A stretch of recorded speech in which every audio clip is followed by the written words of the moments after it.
Next question, how do you recommend easing into speed work? Ooh, good one. So a lot of people will just build their base. They'll run, well, this is assuming you actually do build a base. And if you are considering trying to get better at running, I would absolutely build a base. If you want more details on that, go listen to episode 95. I talk all about building a base. But assuming you've built a base and you're ready to start doing a little bit of speed work and running faster, towards the end of your base phase, I would consider adding in some strides and or some hill repeats and or some pickups throughout your runs. So a stride, I've talked about this quite a bit recently, just to reiterate, is either after your run or before your run, or even on a non-running day, you pretty much start off with a jog for about 15 to 20 yards. Then you go into not a sprint, but a faster speed than your zone 2 stuff at what you think maybe like a tempo pace or a repeat pace. It's going to be a little bit of guess and check at first, but it should not be an all-out sprint. You shouldn't be completely destroyed after sprint sessions or stride sessions, but it should be faster than your easy running pace. If you're sore the next day, you overdid it. You don't want to be sore. You want to feel great after a stride session. So maybe you start with like 4 or 5 of them, and you go into that faster bout for 80 yards or so. Maybe start at 60 yards, maybe go up to 80 yards, maybe go up to even 100 yards, and then you slow back down into a jog, rest as needed, and then do another one. That can be a great way to get your body used to running fast without true speed work that's not super duper fatiguing. Hills, same thing. I would say 20 to 30 seconds going up a hill on a decent incline, not a full-on hill sprint, but just running faster than your zone 2 stuff. A repeatable pace, probably like a 7 to 7.5 out of 10. And you can start with 4 or 5 of those, maybe 6. The great thing about hills is it's lower impact. It slows you down naturally. So it's also not going to be super fatiguing, but it will get used to running a little bit faster. And then pickups are similar to strides, except you just do them throughout your run. So say you have a 45-minute zone 2 run, maybe every 8 minutes on the 8-minute, you speed up for 30 seconds to what you think will be a tempo pace or even a repeat pace. And then you slow back down and go about the rest of your run until you hit that next 8-minute mark. So like 8 minutes, 16 minutes, 24 minutes, etc. You'll just do that 30-second, maybe 45-second pickup. And it's similar to strides.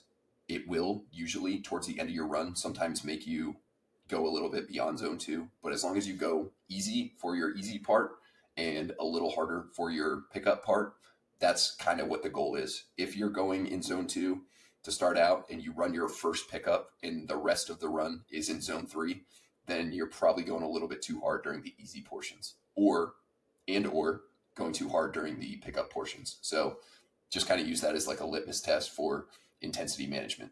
Then after you do that for a few weeks, say you're spending 2.5 months, maybe 3 months building a base. For the last month of it, a couple days a week, you can do 1 or 2 of those things I just mentioned. Then you're ready to do some speed work. I would check in with yourself and make sure that you're feeling pretty good. You're feeling well recovered before you get into speed work. I always say, just because you built a base doesn't mean at some certain arbitrary time, you're just ready to go into speed work.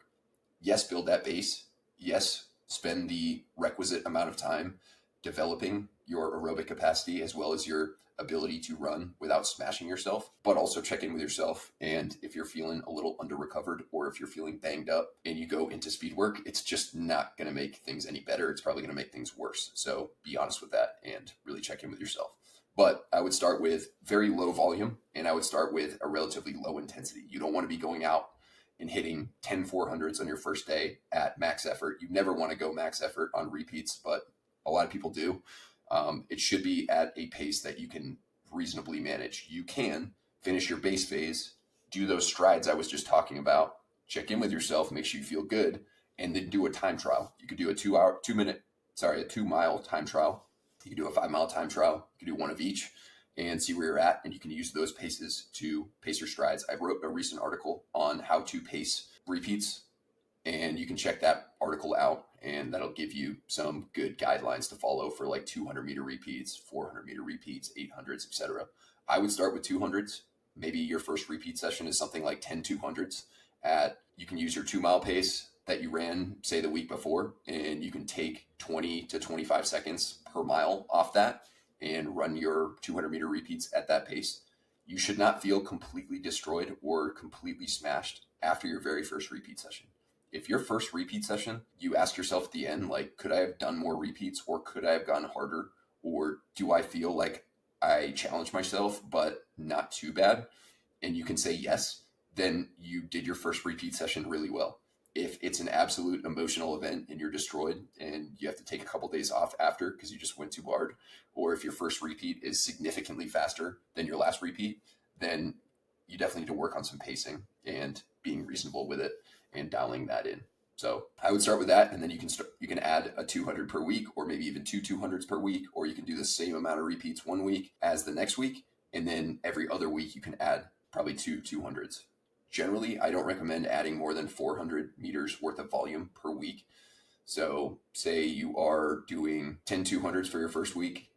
The most I would add the next week would be 400. But if you're just starting out, I would say just add one repeat. So 200 meters. If you're a little more advanced, you can add 400 meters over a week and you should probably be fine. Or if you've been to where you were doing higher volume repeats and you dialed it back a little bit, then you can make bigger jumps just because you're more used to it. But always tread carefully and always kind of underestimate, if anything, your abilities instead of overestimate. Lean towards the side of being conservative rather than a little bit too bold. So that would be my recommendation. Hopefully it goes well for you, and best of luck.